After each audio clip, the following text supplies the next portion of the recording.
What's up, everybody? My name is Jason, and welcome to Small Biz. It is Monday, April the 17th, 2023, and in today's video, you're going to learn about 2 secrets to getting filthy rich using index funds and ETFs. And before this show is over, you'll hear how a small-town boy from upstate New York amassed nearly a $1 million fortune in my 20s. All of that and more coming right up.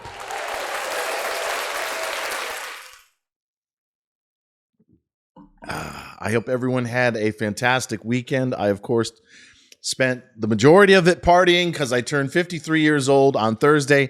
Thank you so much for the wishes. There's got to be hundreds of them. I replied to, I would say at least half, but please know that I greatly appreciate that there's people out in this world that actually care about me. So thank you very much. But in today's video, I want to give you a bit of a story that dates back to as early as 1992. Involves the long-term capital crisis of 1998, which is a hedge fund that almost destroyed this country as we know it. And what I did to a T to amass over $800,000 before I turned 29 years of age. So here's the deal. If you're just joining us, welcome. We don't edit around here. I've been trading these markets 30 years, about half that time as a broker, most of it spent in South Florida. I have neglected, and this is on me, to talk more about investing. But I have said, and I'll explain why in a second, a number of times on Twitter, make sure you follow me at Try Small Biz, that most of you should have about 80% of your money in long-term investments and approximately 20% in the Wild West that we currently trade. Because if you've been watching our stocks today, whether it was Mullen that shot to almost 11 and back down under 10 and back over again, and MCOM, which is flirting with the idea of getting off its back, last trade 166. We're talking about white lightning. We're talking about Vegas money with respect to a lot of stocks that we trade. So the question is, why haven't you talked more about investing, Jason, if you're telling me that 80% of my money or close to it should be married to the stock market in index funds or ETFs? Well, I tried last year for a while in the summer, if you recall, to say that, hey, most of your money should be in the stock market. But I kept hearing, why would I want to buy the S&P, which hasn't gone anywhere under Joe Biden? Actually, it is up about 6% in the last 2.5 years, when every trade that you throw across the bow, Jason, is up 30%. Let us not forget, in July and August of last year, we had 27 winners in a row. Average gain, 29.7%. Average hold time, 3.5 weeks, call it a month. So trying to tell people to buy the SPY, which is the S&P 500 ETF, or the QQQ, which is the NASDAQ 100, or the IWM, which are all pinned now in my top comment, which is the Russell 2000 companies, was fruitless, to say the least. Nobody wanted to hear it, so I backed off, and that was on me. That was my fault. But from here on out, for the next 15 to 20 years, if the good Lord will have me, you're going to hear me talk as much about investing, and I'm going to explain 2 secrets that helped me get almost $1 million before I was 30 years old, as I do talk about trading. So for most of you, and it has to do with how you feel, 80% of your money should be married to the stock market. Meaning you buy and hold an index fund, and you can get one S&P 500, the Qs, whatever it is that you want to do, and I'll explain the only one you really need. Or you use what I call the ETFs, exchange traded funds. The SPY is the S&P 500, one tradable security representing 500 companies. The QQQ, NASDAQ 100, is one tradable security,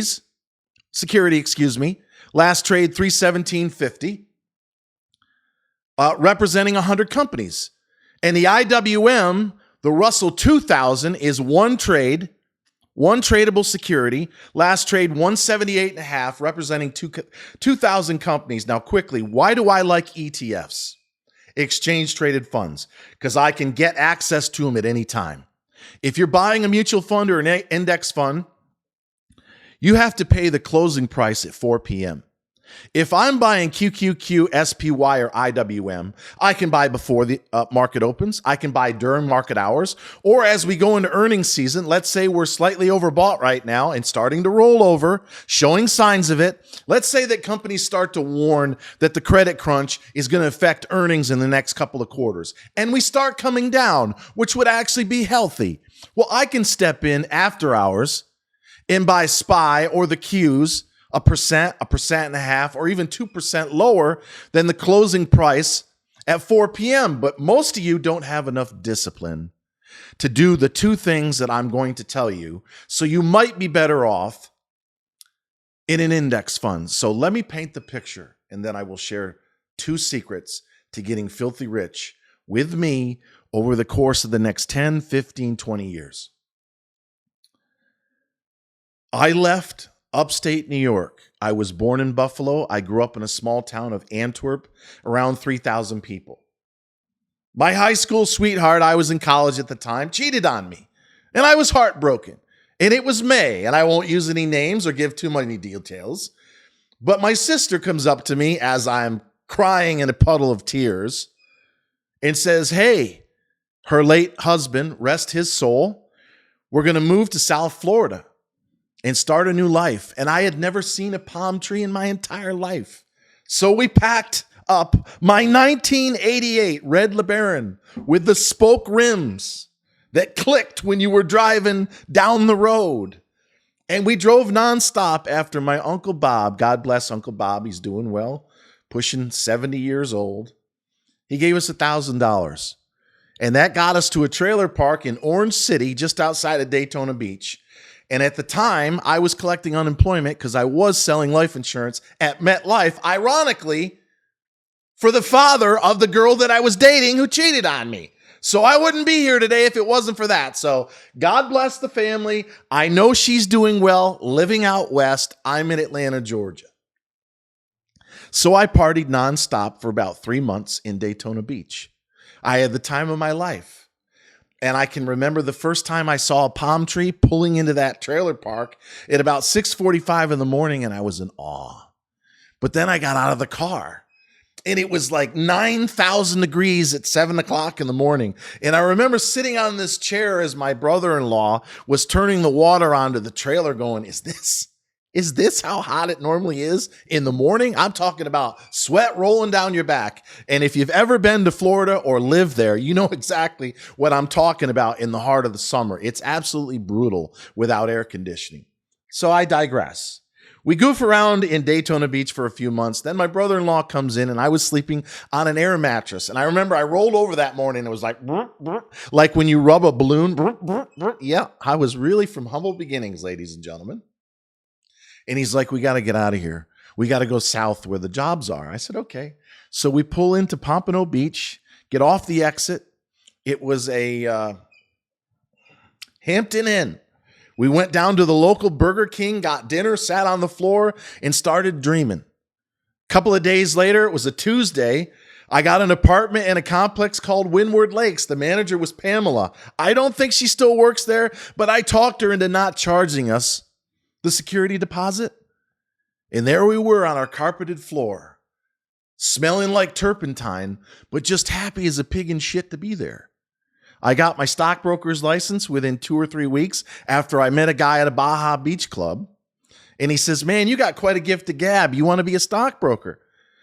I got my license. He paid me double what they were paying everybody else. And within the span, and I'm skipping over a lot of stories that I'll talk about another day, within the span of a year or two, I was taking home $30,000, $40,000, $50,000 a month. And I got myself what was known as, back then, they had a takeover a number of years ago, the Janus Capital Mutual Fund. And it was like the SPY, the S&P 500, meeting the NASDAQ 100. I think its annualized average returns were around 15%. The S&P has averaged 10% since 1900. So I got one. Because I knew I was undisciplined. I was out drinking and drugging 4 or 5 nights a week. So I needed a mutual fund, AKA an index fund, so I could build some real wealth. So I had a checkbook that was in front of a coffee machine. Yeah, this is going to be 20 minutes long. You're welcome to check out if you're not interested. I had a checkbook with Regions Bank that sat in front of this tiny coffee machine in my kitchen. And I was making so much fucking money that I only took it out of the drawer twice a year. January and July. I paid my rent 6 months in advance. My cell phone, which I think didn't come out actually until the mid to late 90s. Yeah, I'm talking way back, folks. Utilities, etc., etc. Only paid it twice a year. But I had an automatic deposit withdrawal out of my account into this Janus Mutual Fund. So secret number one to getting filthy rich is you have to marry the stock market in terms of your mutual funds, which I will refer to as your index funds or your ETFs. You buy and you never sell. You do not sell your S&P 500 or the SPY until you need the money when you retire. So for most of you, my average audience is around 45 or 50 years old.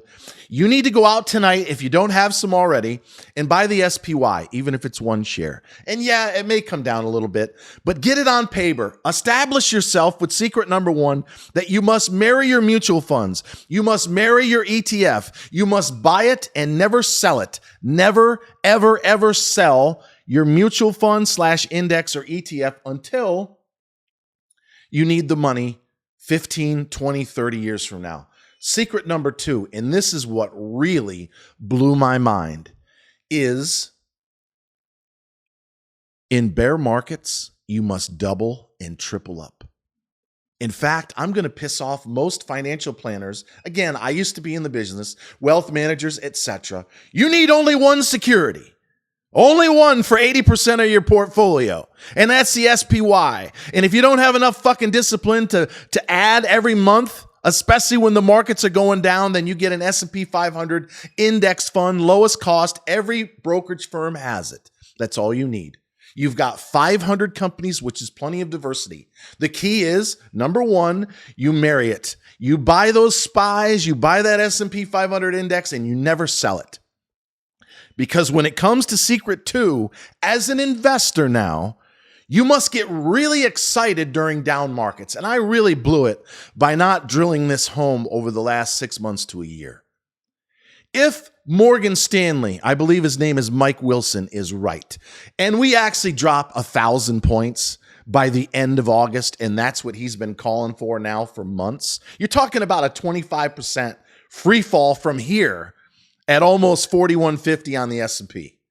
If he's right, and he's not the only bear, and we go down 5, 10, 20, 25%, your investment side of the portfolio could set you up for the rest of your fucking life. And I'm going to be here telling you, you need to double up right now. You need to triple up right now. And the further down we go, the more you buy more shares at a lower price. Because I can remember in 1998, in the midst of a drug and / alcohol induced fog of Wall Street,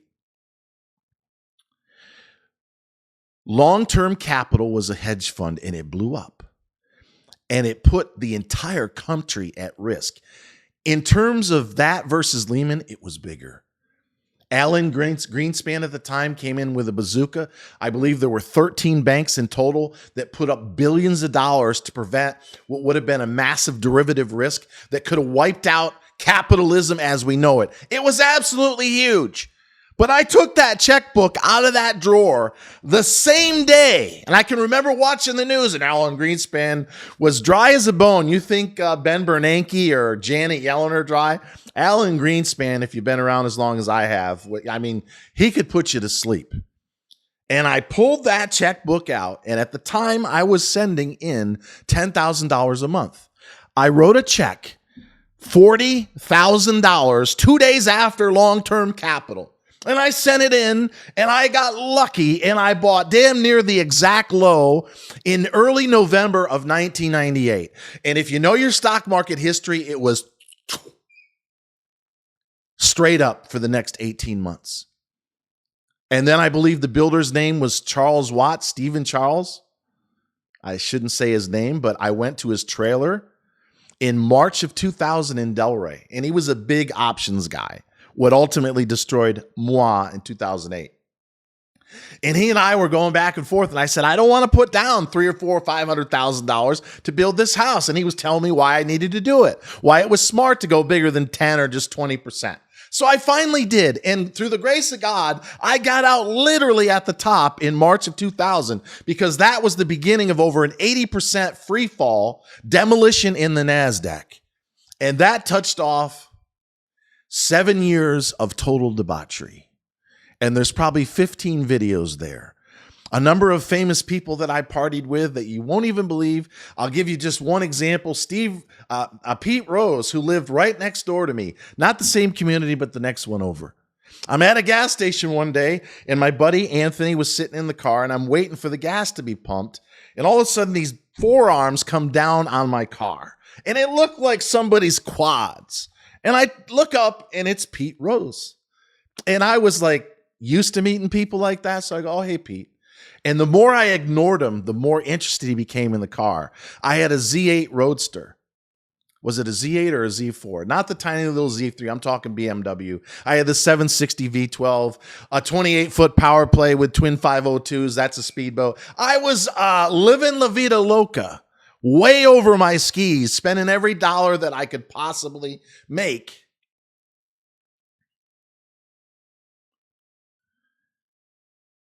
Oh, the memories. But the point is this.